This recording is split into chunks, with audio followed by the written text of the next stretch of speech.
गेल्या शुक्रवारी रात्री एक मुलगा शिवणे येथील मुठा नदी पात्रात पडल्याची बातमी आपत्ती व्यवस्थापन विभागाला मिळाली होती। शुक्रवारी दुपारी तो नदी पात्रामध्ये पडला होता आणि त्याचं शव आता आपत्ती व्यवस्थापन विभागाच्या हाती आलेले आहे। आज रविवारची सायंकाळचे 7 वाजून गेलेले आहेत।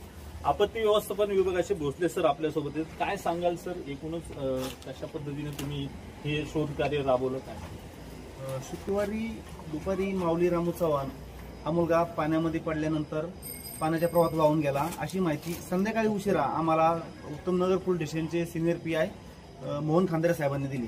त्यानंतर परिस्थितीचे गांभीर्य लक्षात घेऊन आमची रेस्क्यू टीम रात्रीमध्ये सर्चसाठी आली। त्यानंतर साधारण रात्री 12:30-1 वाजेपर्यंत आम्ही शोध मोहीम केली नदीपात्रामध्ये, पण त्यावेळेस 7000 क्युसेक्सने पाणी होतं, त्यामुळं बऱ्यापैकी पाण्याचा प्रवाह होता। त्यानंतर मग आम्हाला सर्च ऑपरेशन बंद करावं लागलं। त्यावेळेस फायर ब्रिगेड सुद्धा त्या ठिकाणी उपलब्ध होतं।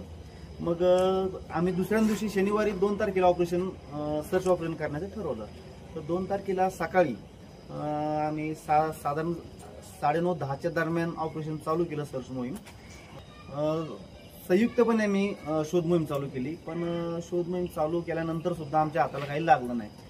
पण त्यानंतर शनिवारी पाणी कमी केलं होतं। शनिवारी सरासरी 1200 क्युसेसनी पाणी सोडलं होतं, 1200 क्युसेसनी। त्यानंतर मग आज पिंटू वांजळे यांचा आमचे आपत्ती व्यवस्थापनचे सदस्य सागर पाटील आणि निलेश जाधव या सदस्यांना कॉल आला की अशा ठिकाणी मृतदेह दिसून येत आहे आणि तो बहुधा माऊली चव्हाण यांचाच असावा। त्यानंतर तत्परतेने आला। त्यानंतर ही माहिती आम्ही उत्तमनगर पोलीस स्टेशनचे पीआय साहेबांना दिली। त्यानंतर मग या ठिकाणी आल्यानंतर मृतदेह पाण्याच्या मध्यभागी अडकलेला होता। मग थोड्या वेळामध्ये पोलीस यंत्रणा आल्यानंतर थोड्या वेळामध्येच नातेवाईक आले। आम्ही मृतदेह पाण्यामधून बाहेर काढला आणि पोलीस प्रशासनाच्या आणि नातेवाईकांच्या ताब्यामध्ये दिला।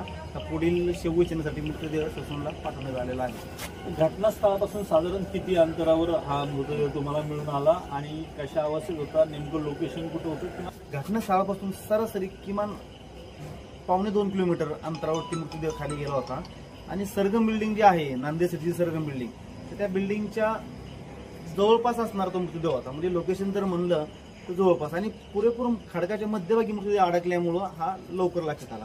तर हा जर मृतदेह झाडी झुडपामध्ये गेला असता तर तो लवकर लोकेशन लक्षात नसता आला आणि समजून नसता आला। पण मृतदेह पाण्याच्या मध्यभागी असल्यामुळे खडकावरती अडकल्यामुळे मृतदेह लगेच नजरेमध्ये आला।